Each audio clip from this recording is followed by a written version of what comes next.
O mais louco pra mim foi como eu cheguei no caminho certo, tomando as decisões, entre aspas, erradas, que me indicavam pra onde eu não queria ir e pra onde eu queria ir. Segundo episódio do Diário de uma Nômade Cansada no ar, e eu fiquei tão feliz com os comentários de vocês. Eu quero começar agradecendo, porque eu recebi feedbacks incríveis e vocês estavam tão animados quanto eu. E foi muito legal ouvir o feedback e me sentir mais próximo de vocês. Meu intuito era ficar mais próximo e vocês disseram que se sentiram mais próximos, então até aqui tudo certo. O nosso episódio de hoje, o que eu queria trazer são, primeiro, novos quadros. Então no final desse episódio vão ter novos quadros, inclusive eu consultei a galera do Instagram pra me ajudar a escolher os quadros, se os mesmos quadros sempre, se a gente vai variar. Então eu acho que vamos variar os quadros todo episódio para ser uma dinâmica mais divertida. E no episódio de hoje eu queria falar um pouco mais sobre a minha evolução profissional. Como que eu cheguei onde eu cheguei de trabalho mesmo, porque eu tive muita dificuldade para entender o que eu queria fazer. Eu acho que muita gente pode se identificar com isso e ouvir a minha história pode ter vários insights de ir de uma quase médica até uma empreendedora no digital.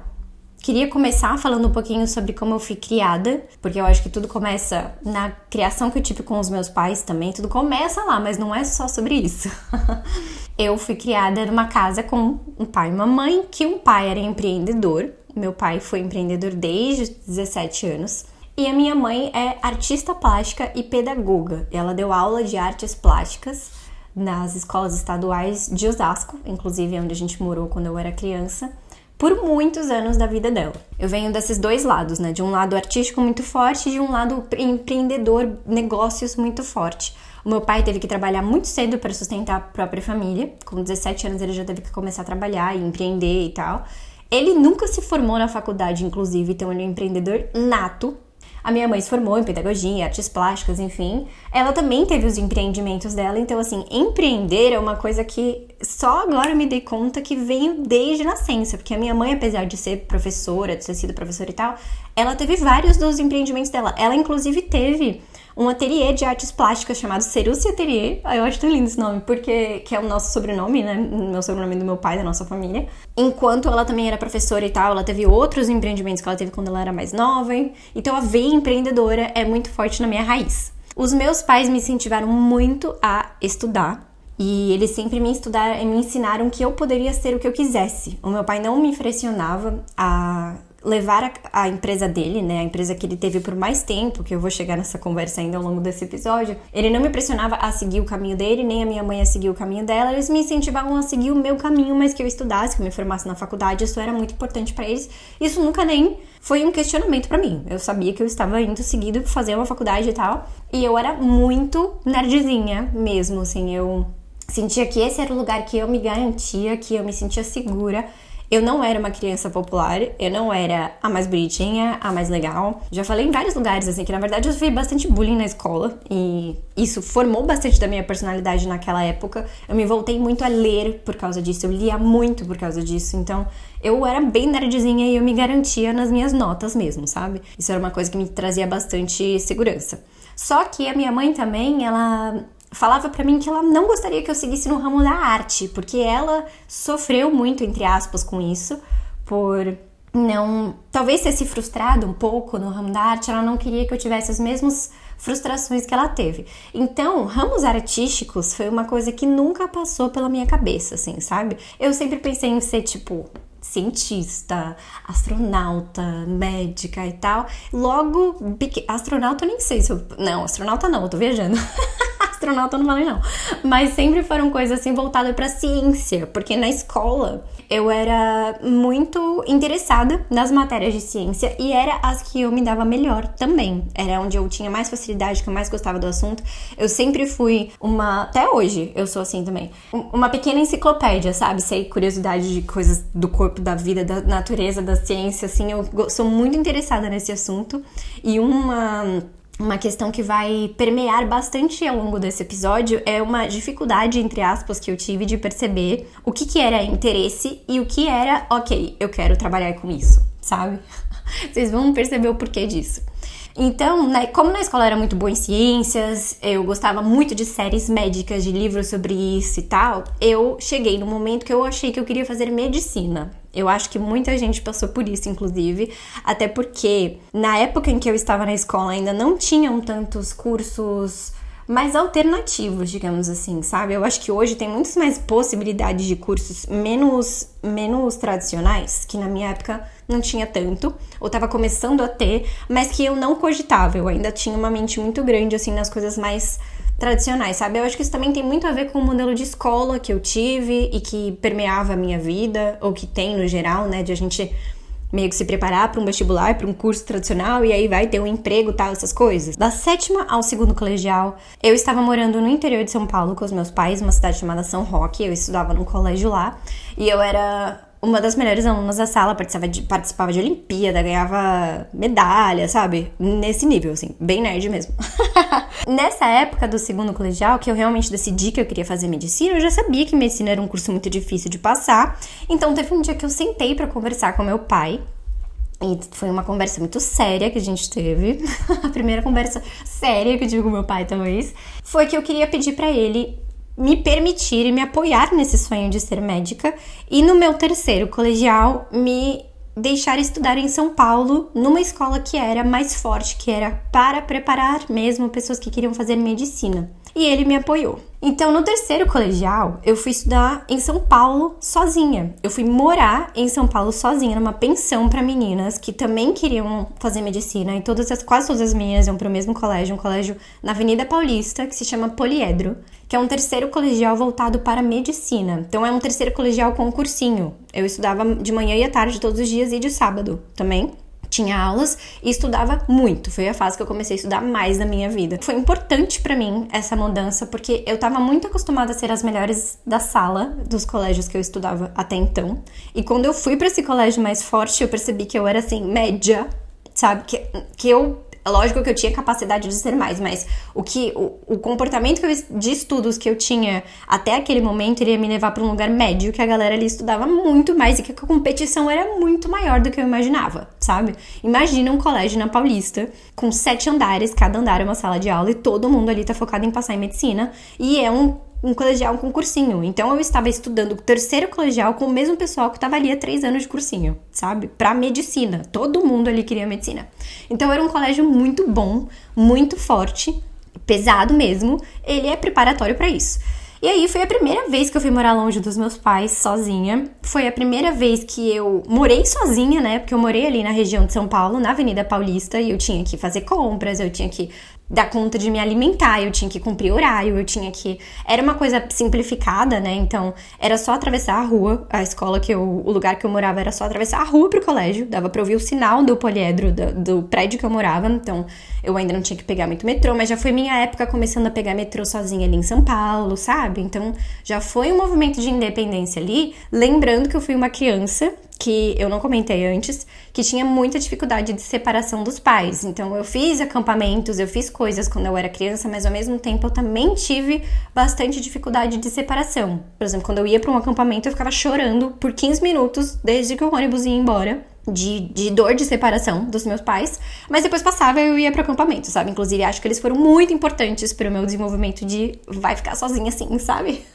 Isso foi 2011. Comecei a estudar em janeiro, ali, né, estudando todo dia, tal, focadíssima. Ao mesmo tempo, o que começou a acontecer foi que meu pai tava passando por umas questões de não se sentir muito bem. E meu pai era um exemplo muito forte de trabalho pra mim, assim. Ele trabalhou muito a vida toda, de domingo a domingo, muitos anos da vida dele, depois de segunda a sábado, por muitos anos da vida dele, dedicou a vida dele à nossa família. Ele começou a, por exemplo, não ir trabalhar, porque ele não estava se sentindo bem. Isso pra ele era um alerta absurdo, sabe? Ele fez exames, ele foi no médico, os médicos falavam que era uma coisa, que era outra, não sei o que, tal. Deu que fevereiro, um dia eu estava atravessando a rua pra ir pro colégio. Eu lembro dessa cena como se fosse ontem. Eu recebi uma mensagem no meu celular, a minha mãe falando que ele tava com câncer. E que os médicos iam fazer exames pra ver o que ia fazer, que o que ia acontecer e tal, que ele tinha câncer. Essa é uma ferida que já cicatrizou, tá? Eu lido muito bem com isso hoje. Mas lembrando da história, pode ser que eu fique um pouco emocionada, tá? Mas tá tudo bem, não se preocupem.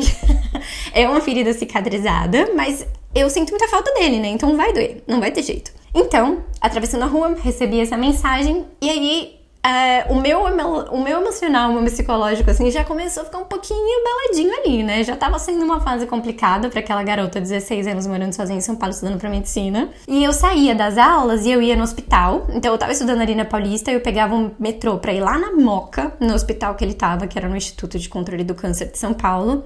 Ele demorou um pouquinho pra ser internado, mas foi internado e tal. Aí eu ia visitar, a minha mãe conversava comigo, os médicos conversavam comigo, a psicóloga conversava comigo. Começou um papo assim de, sabe, uma coisinha estranha, um negocinho assim no ar. O jeito que as pessoas falavam comigo começou a mudar, o jeito que meu pai tava começou a mudar. As coisas começaram a ficar assim nebulosas, sabe? Uma coisa assim meio estranha. Eu indo pro colégio de manhã, aí eu ia pra casa e estudava, ou eu ia pro hospital. Não ia pro hospital todos os dias porque era longe, porque eu também, meus pais me incentivavam a estudar e tal. Em março, ele faleceu. E foi muito de repente, assim. Eu sei que tem coisas que são mais de repente, né? Tipo, quem pede um parente querido num acidente de carro, por exemplo. Mas foi de repente, porque ele tava bem, ele tava com umas coisinhas assim, sabe? Tipo, um mal-estarzinho. Aí, em fevereiro, ele tava com câncer. Em março, eu vi o meu pai ir de uma pessoa completamente falante, assim. Quando ele foi pro hospital, ele ainda tava fazendo piada, ele tinha um humor super leve, ele tava sempre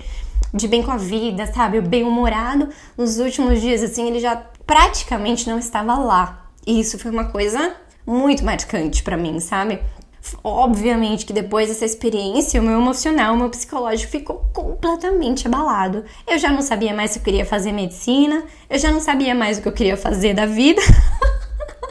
Ai, tadinha, gente. Foi uma fase difícil pra aquela menina, sério. E estudando sozinha em São Paulo. Então eu tive que continuar morando sozinha naquela escola, porque eu tava no meio do semestre. Eu entrei em depressão. Eu não fiquei em depressão por muito tempo, assim, foi um estágio depressivo. Eu tive acompanhamento de psiquiatra e tal na época. Mas eu percebi ali que eu não queria mais fazer medicina, e mesmo se eu quisesse, que eu não ia mais passar naquele ano. É engraçado como tem gente que vira médica quando passa com uma situação traumática, quando perde alguma pessoa, mas a forma como as pessoas lidam com traumas na vida delas é completamente diferente de uma pra outra, é muito única, né? Alguma pessoa pode ter perdido alguém e falado, não, eu quero ser médica porque eu perdi uma pessoa. Falando, não, eu não quero mais entrar em um hospital, não quero passar por isso, corredor de hospital, assim, só vou quando preciso mesmo, sabe? Mas continuava ali agarradinha no pé da ciência. Eu tive que continuar naquele colégio, eu fiz o que eu precisava fazer pra sobreviver o primeiro semestre daquele colégio, que era muito mais forte. Já não tava mais preocupada em passar no colegial naquele ano. Passar no vestibular naquele ano. E eu tinha decidido que eu ia sobreviver ao primeiro semestre e eu ia voltar a morar com a minha mãe, né, no interior, na nossa casa eu ia voltar, ia desistir de São Paulo ali.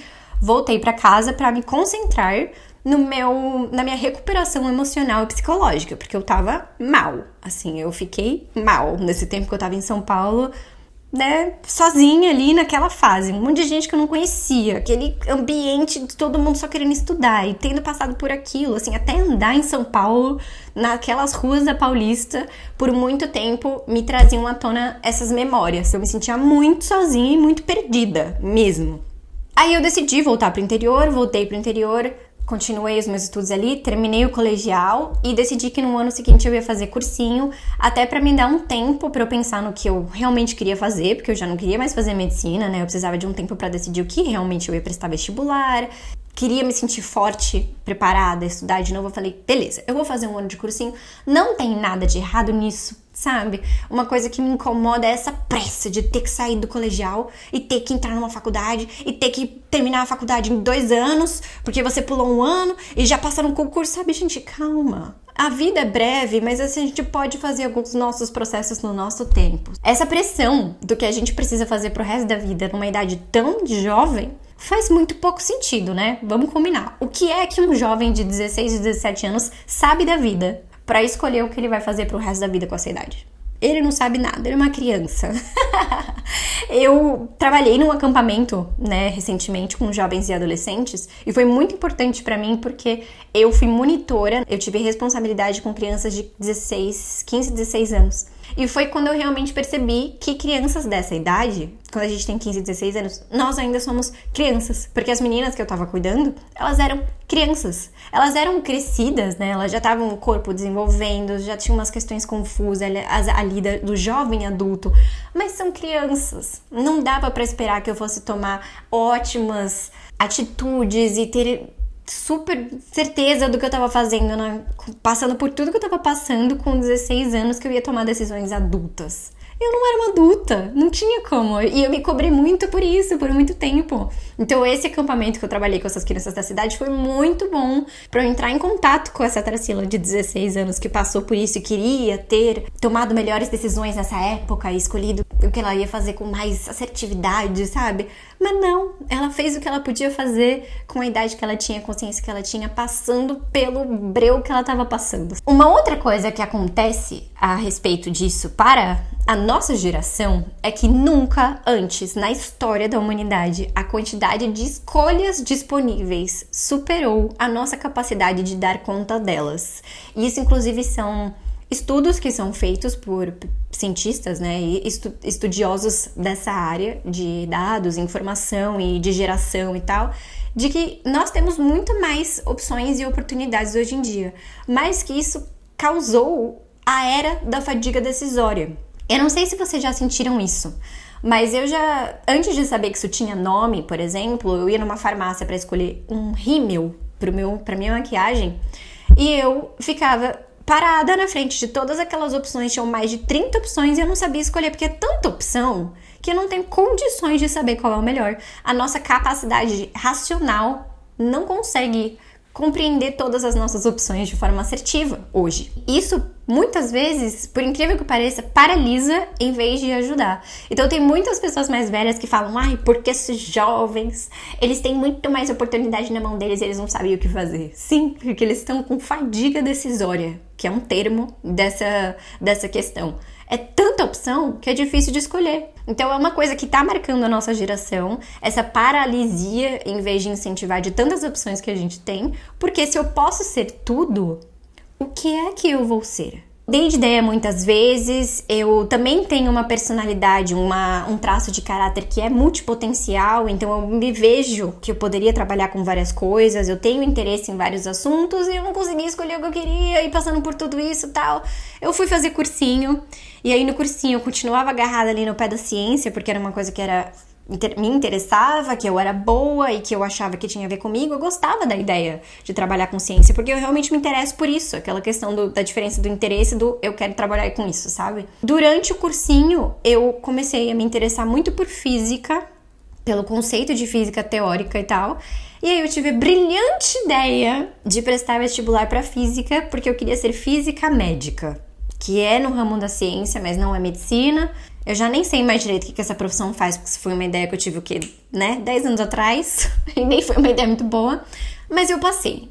Eu passei na física, na USP, e fui fazer física na USP, né? Eu, a pessoa que não é de exatas, a matéria que eu tive mais dificuldade na minha vida toda era matemática, mas eu achava que com insistência eu conseguiria quebrar essa barreira. Hoje eu tenho uma visão um pouquinho diferente disso. Eu acho que sim, a gente consegue melhorar coisas que nós somos ruins, mas eu prefiro melhorar as coisas que eu já sou boa e que eu gosto, porque eu não gostava de matemática. E aí, quando eu cheguei na física, né? 3 pessoas se formam naquele curso, né? De todas as pessoas que entraram, 3 pessoas se formam e elas demoram o dobro menos 1 de tempo para se formar, porque é um dos cursos mais difíceis de você sair. Bizarro, assim, completamente ultrapassado o curso de física da USP, é muito esquisito, assim, os professores querem te ferrar, é uma coisa muito estranha que eu nunca tinha visto antes. Eu percebi que tinha alguma coisa errada ali e não demorou muito tempo pra eu perceber a merda que eu tinha feito.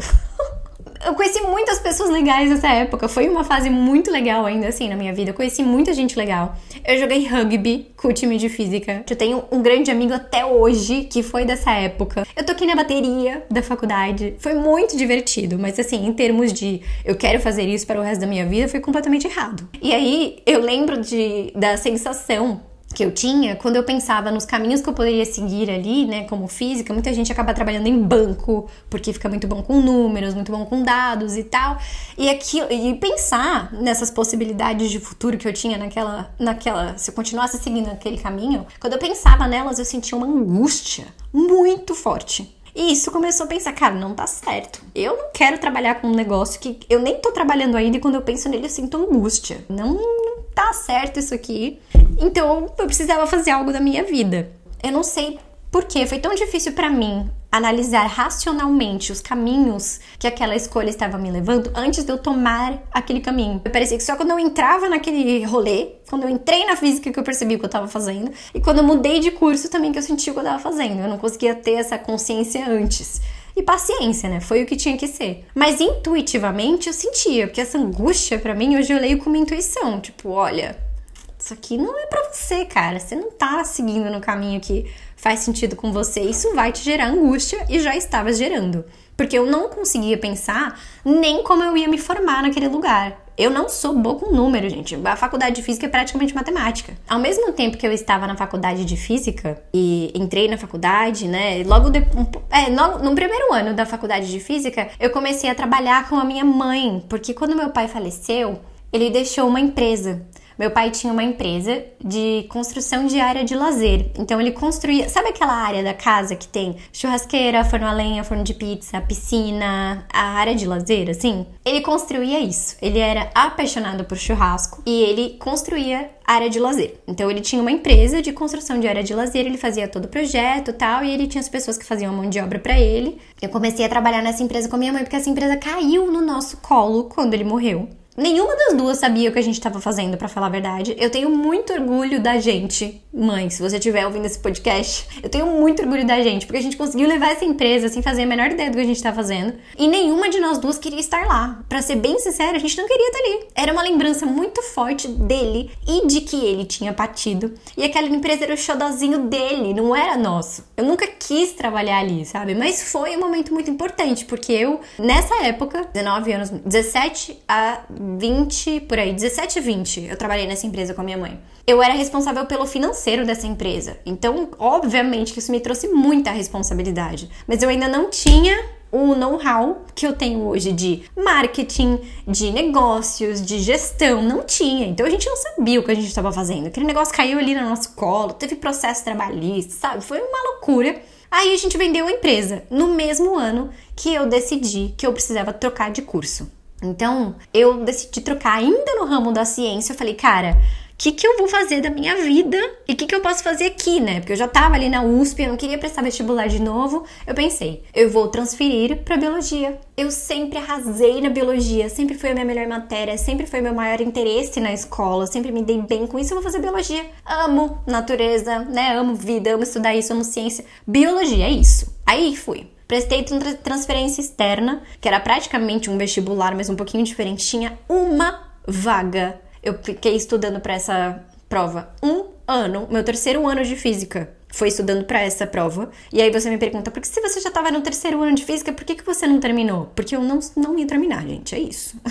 Eu tava no terceiro ano de física na teoria, porque eu tava no primeiro semestre ainda, assim, pacada na minha vida, não tinha condições, entendeu? Mudei pra física, consegui passar nessa única vaga. Eu passei nessa única vaga, então isso pra mim foi um sinal de Deus, assim, sabe? Passei e foi muito aliviante, porque logo que eu passei na biologia a gente vendeu a loja também, então eu tive a oportunidade de me focar só naquele curso. Na época, eu frequentava, olha isso, eu nunca contei isso em lugar nenhum, mas eu frequentava um templo de Umbanda por 2 anos. E nesse momento eu te peço pra você, se tiver surgido qualquer pontada de julgamento aí, porque eu sei que a Umbanda tem muito preconceito com a Umbanda, eu entendo isso. Essa conversa sobre a Umbanda pode ficar em outro podcast, eu não quero me estender sobre isso aqui, mas o templo que eu frequentava não fazia trabalho ruim pra ninguém, aquela coisa de desejar mal pra alguém, não. Lá isso era inaceitável, era realmente focado em desenvolvimento espiritual, em pessoas que queriam se conectar com a sua espiritualidade e se desenvolver pessoalmente através da espiritualidade espiritualidade, assim, é um lugar lindo, se chama Templo Guaraci. Se alguém tiver curiosidade de conhecer, eu recomendo muito, porque é na natureza, fica no Embu das Artes. É lindo, é um espaço de luz, é um espaço de liberdade e é um lugar que foi muito importante pra mim naquela época. A religião da Umbanda é uma religião brasileira, né, que mistura um pouco do candomblé, que veio dos escravos que vieram pra cá na época da escravidão, né, que é uma religião africana, o candomblé, com o catolicismo, que veio com a colonização, e mistura essas duas com cultura indígena brasileira. Então, é um mix de tudo isso em uma religião. E eu resolvi ler a minha vida no Búzios, que na verdade é uma técnica do candomblé. Nessa época que eu frequentei esse templo, a coisa que eu mais pedia era ajuda pra me encontrar no meu caminho profissional. Porque apesar de eu ter escolhido a biologia ali e estar feliz com a biologia, eu ainda não sabia com o que eu ia trabalhar na biologia, né? Porque tem várias formas de você trabalhar com biologia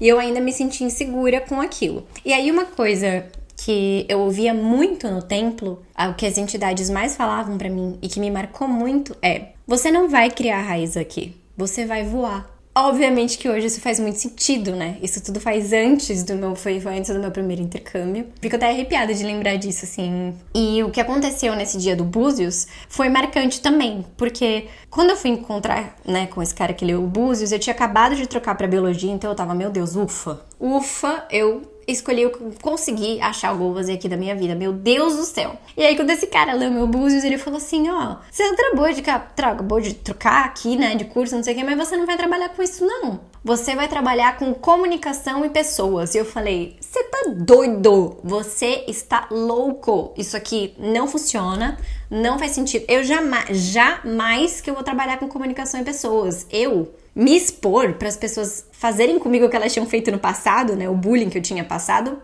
jamais que eu ia me colocar numa exposição, num lugar onde as pessoas pudessem ir lá me dar tapa, sabe, dar minha cara tapa, já, você é louco. Eu queria me afastar de pessoas o máximo possível, não achava que eu tinha nenhuma vocação para comunicação, então eu peguei aquilo ali e falei, senta lá, Cláudia, fui embora e deixei pra lá. Isso foi mais ou menos no meu primeiro ano. E no primeiro ano da biologia, eu fiz o meu primeiro work and travel.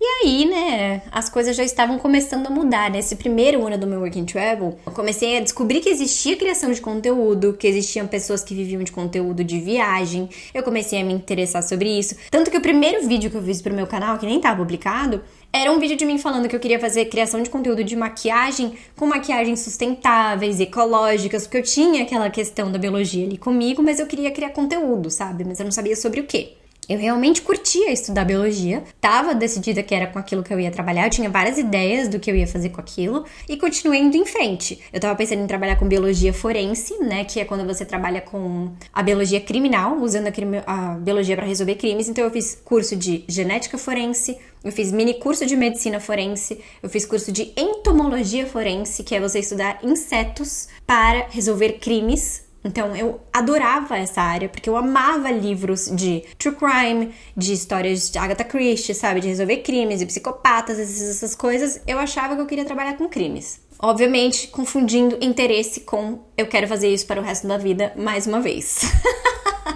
Mais uma vez, porque ler um livro de crime é muito diferente de você lidar com psicopatas e crimes todos os dias na sua vida, né? É completamente diferente. Eu tinha um pouquinho dessa dificuldade nessa distinção, sabe? Então, fui ali, comecei a faculdade de biologia, fui fazendo meu work and travel, né? Eu fui pro meu primeiro work and travel, voltei, e eu voltei focada que eu já ia fazer o próximo. Então, eu passava o ano ali, estudava muito, porque eu não podia ficar de recuperação, não podia pegar DP, não podia fazer nada, porque eu tinha que ir pro work and travel o mais rápido possível. Eu passava o ano ali focada em ir pro work and travel. Ao mesmo tempo, esse meu trabalho da internet foi nascendo, né? Ao longo do meu segundo work and travel, eu comecei a criar conteúdo, aí eu voltei pro Brasil, eu comecei a continuar a criação de conteúdo, e olha que interessante, o único estágio que eu fiz de biologia na minha vida, o único trabalho que eu fiz com biologia, porque eu nunca trabalhei com isso, né?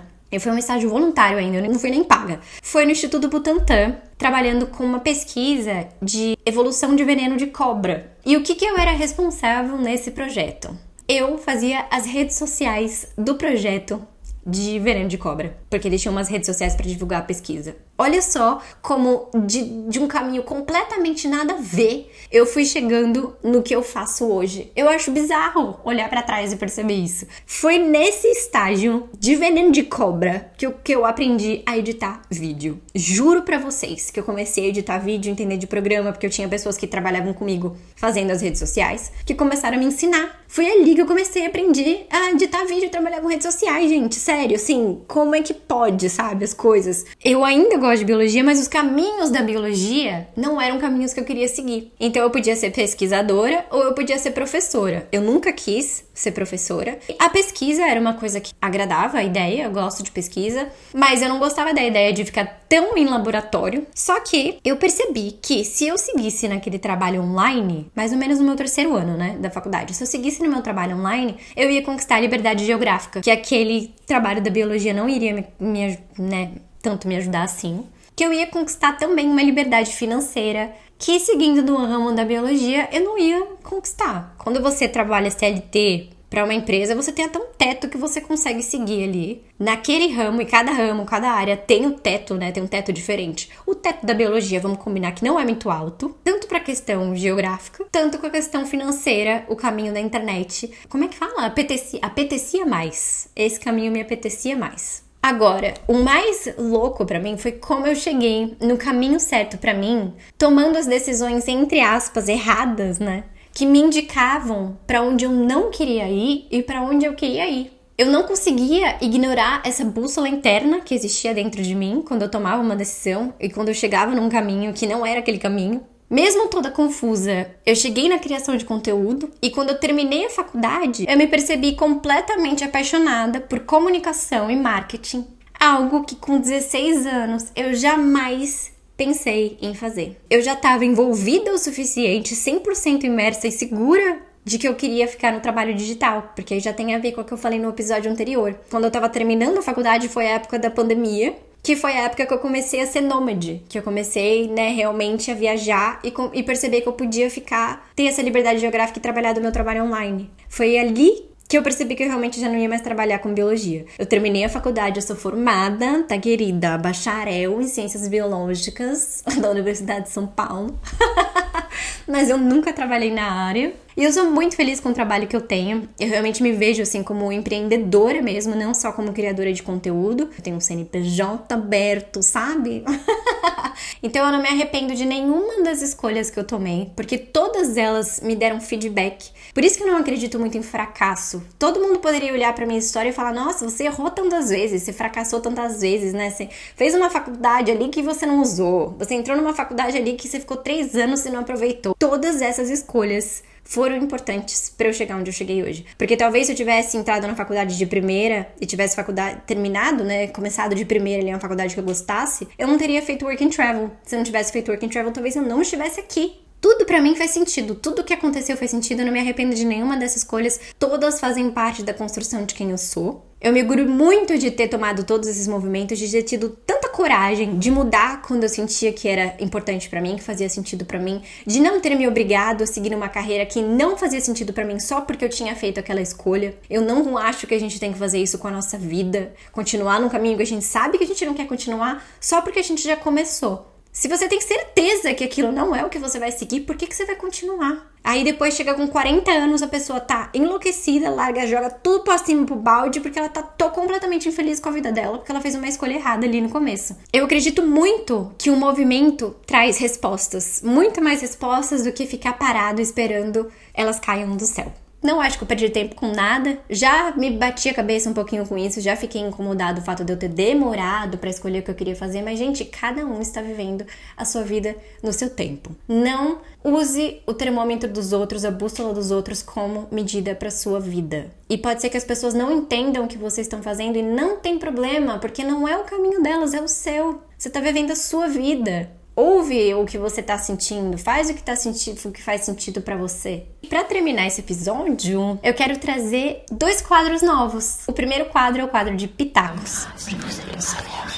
Então eu vou colocar aqui uma mensagem que eu recebi de uma ouvinte querida, uma seguidora do Instagram, que ela mandou uma pergunta. Eu queria saber como que tu vê a tua profissão, o que tu faz hoje a longo prazo, se tu pensa em empreender em mais alguma outra área, trabalhar para uma empresa sem ser só a tua? Como é que tu te vê, tipo, em 5, 10 anos com o que tu faz? Se tu tem medo de algum dia tu ter que mudar de área de novo? Eu já respondi, acho que um pouco dessa pergunta, né, ao longo dessa conversa. Eu tenho vários objetivos. Então, assim, eu não tenho certeza se eu vou fazer isso aqui para o resto da minha vida, mas eu sei que tá tudo bem se eu mudar também. Eu gosto muito do que eu faço, e segundo a minha astróloga, o que eu faço tá muito alinhado com o meu mapa, então a tendência é que eu continue fazendo isso. Mas eu quero, por exemplo, ter a minha própria marca corporativa, porque hoje eu trabalho muito forte com a minha marca pessoal, né? A Tarsila, que aparece todo dia no conteúdo, que vende os serviços dela, que vende os produtos dela. Eu acredito que para empreender, pensando em longo prazo, que é uma coisa que eu não tinha quando eu comecei a trabalhar com isso, faz mais sentido eu pensar em uma empresa que possa ser vendida.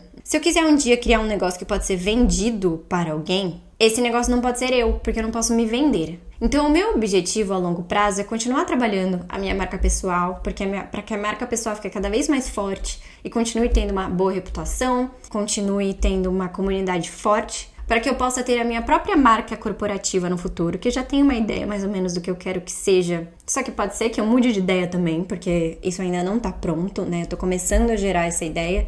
E essa marca corporativa, posso continuar trabalhando com ela por muito tempo, e posso também um dia vendê-la, porque aí ela não vai ser dependente da minha marca pessoal. É isso que eu acredito no ramo do empreendedorismo hoje. Eu não quero que a minha vida seja para sempre depender de aparecer nos stories ou depender desse conteúdo para monetizar e ganhar dinheiro. Então eu tenho essa estratégia, né? Essa é minha estratégia bem a longo prazo. Daqui a algum tempo, com 10 anos, como você perguntou, eu já tenho essa marca forte, que eu possa dar um pouco mais de folga para minha marca pessoal, ser mais gestora, ser mais bastidores e ter uma marca corporativa a partir da minha marca pessoal. Além disso, eu queria compartilhar com você o que é a minha visão sobre trabalho, porque eu achei importante definir na minha terapia, em algum momento, o que era trabalho para mim. E para mim, trabalho é ser útil. É como que eu expresso quem eu sou através de algo que eu coloco no mundo. É um meio para eu conquistar os meus objetivos, é um meio de expressão de quem eu sou também no mundo,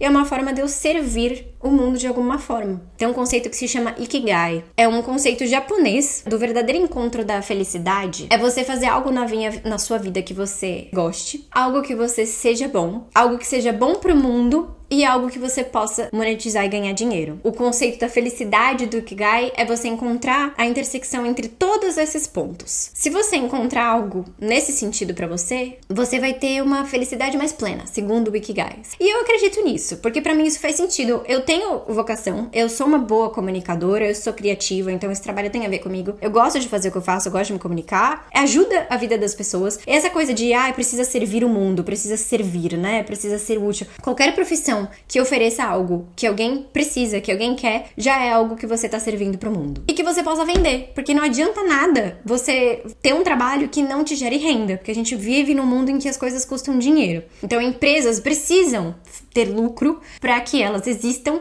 e para que elas ofereçam o serviço que elas oferecem. A minha empresa, o meu trabalho, por exemplo, ele precisa ganhar dinheiro. Se eu não ganho dinheiro, o meu trabalho deixa de existir e ele deixa de ajudar as pessoas. E eu sinto que eu encontrei o meu Ikigai no que eu faço hoje. Só que eu também acredito que esse Ikigai pode mudar com o tempo e eu me sinto livre para mudar. Porque como empreendedora, eu tenho o conhecimento de como criar um negócio e gosto, né, dessa vida de ser empreendedora, não me vejo trabalhando para alguém. Eu tive recentemente a experiência de trabalhar numa empresa quando eu tava meio dúvida do que eu ia fazer da minha vida. E trabalhar para as pessoas é uma coisa que me incomoda. Eu quero ter o meu negócio. Eu sinto um chamado muito forte para isso. E eu preciso ouvir. Eu não me vejo trabalhando para alguém permanentemente. Eu vejo a possibilidade de repente, trabalhar para uma empresa pensando que naquele lugar pode ser que eu aprenda algo muito importante ou seja uma experiência que eu quero muito ter para agregar muito no meu profissional. Eu não excluo nenhuma possibilidade porque eu me dou o direito de mudar de opinião a qualquer momento sobre qualquer coisa. Eu já mudei tanto que eu não tenho coragem de dizer que eu vou ser a mesma pra sempre. Eu serei a mesma pessoa. Eu serei eu, a minha essência, mas eu não vou ser a mesma pra sempre. Eu sou completamente diferente de quem eu era 10 anos atrás e esse podcast inteiro foi pra provar isso. Eu tenho liberdade pra mudar um dia, se eu quiser. Eu posso trabalhar numa empresa um dia se eu quiser. E eu acredito que se eu fizer isso vai ser só uma coisa temporária por alguma coisa que eu quero muito aprender, uma experiência que eu quero muito viver, porque eu tenho realmente muito forte esse chamado do empreendimento, do empreendedorismo. Porque pra mim, o empreendedorismo é o único caminho para alcançar a liberdade financeira e geográfica que eu almejo. E eu sou uma pessoa ambiciosa. Pode ser que eu não faça isso que eu faço pra sempre. E que delícia saber que a gente pode mudar. Que aquela pressão do você precisa escolher algo que você vai fazer pro resto da sua vida, isso não é real. Você pode mudar a qualquer momento. Saiba que os momentos de transição também podem ser desafiadores, né? Principalmente se você não tiver ali uma estabilidade financeira pra te segurar. Mas a gente pode mudar. Isso é uma delícia, sabe? Não se prender numa ideia só porque você começou, porque você já tá ali há 10 anos. Cara, não. A vida é muito curta pra gente não fazer o que a gente sente que faz sentido pra nós. E aí, o segundo quadro que eu quero trazer nesse episódio é o quadro de indicação da semana. Então, a indicação da semana é o livro Essencialismo, que eu terminei de ler há pouquíssimo tempo. A Disciplinada Busca por Menos, do Greg McKeown. É um livro muito bom, que busca sintetizar a busca por menos, não no sentido necessariamente materialista, mas no sentido da gente entender o que realmente é essencial para nossa vida e buscar fazer menos e melhor do que mais coisas. E aí eu quero ler um trecho desse livro, porque eu acho que todo mundo devia ter lido esse livro na escola, então se você não leu esse livro ainda, leia, porque ele faz a gente pensar sobre o que realmente é essencial e como identificar o que é essencial para nossa vida em vários aspectos, para a gente fazer melhores escolhas, aprender a colocar a nossa contribuição máxima naquilo que a gente realmente quer, no que realmente é essencial para nós. A gente se perde muito, com muitas informações, muitas pessoas, muita confusão, muitas ideias, e saber filtrar e focar a nossa energia no que é essencial faz a gente ter muito mais resultado e muito mais realização. E aí um trecho desse livro, que é como eu quero terminar esse podcast, é o seguinte: para mim, a ideia do tempo minúsculo que nos resta não é deprimente, é emocionante. Ela remove o medo de escolher a coisa errada, introduz coragem dentro dos nossos ossos, me desafia a ser ainda mais seletivo, mesmo que de forma insensata, no uso desse tempo precioso. Se guardar uma coisa deste livro, eu espero que seja essa. Qualquer que seja a decisão, o desafio ou a encruzilhada que você encontre na vida, basta se perguntar: o que é essencial? Responda com sinceridade e elimine todo o resto. Diga-me, o que planeja fazer com a sua vida única, fantástica e preciosa? Para mim, o trabalho é um meio para eu conquistar os meus sonhos de vida. Eu tenho muitos sonhos de realmente aproveitar o mundo, coisa que o meu pai, por exemplo, não pôde fazer. Ele dedicou tanto da vida dele, eu sou tão grata por ele ter feito isso, mas ele não teve a oportunidade de viver muitos sonhos que ele tinha, porque ele foi embora naquela ideia de que eu vou trabalhar 40 anos nisso aqui para um dia poder desfrutar. Esse tempo para ele não chegou. Então isso para mim não faz sentido. A gente tem que desfrutar do nosso tempo ao longo da jornada, e o que a gente faz nessa jornada tem que fazer muito sentido, tem que ser essencial para nós. Eu espero que você tenha gostado desse episódio. Um beijo e até o próximo.